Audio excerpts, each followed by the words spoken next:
wana Kilimanjaro tumepata msiba mkubwa uliotokana na ajali ya magari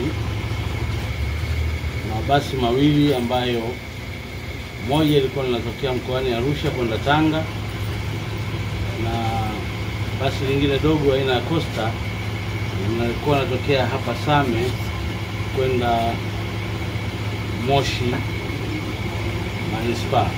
Magari hayo yamegongana na kuwaka moto mabasi yote mawili. Na ajali imetokea kilomita 3 takriban 4 kutoka Same mjini. Ni ajali mbaya sana ambayo sisi wana Kilimanjaro na Watanzania kwa ujumla katika miaka kadhaa sidhani kama utakuwa na ajali mbaya kama hii ambayo imetupotezea Watanzania wenzetu.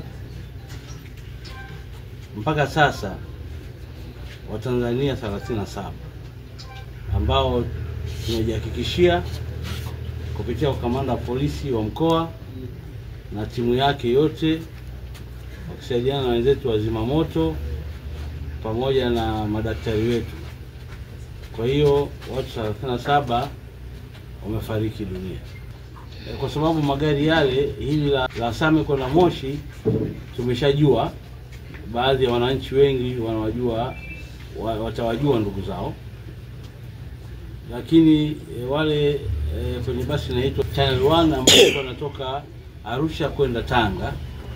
Kwa hiyo basi pia kupitia nyewe wanahabari na kupitia kwa mkuu wa mkoa wa Tanga Dr. Batilda, basi wasaidie kuwatangazia wananchi ambao walikuwa kwenye lile basi ambao walikuwa wanakwenda Tanga.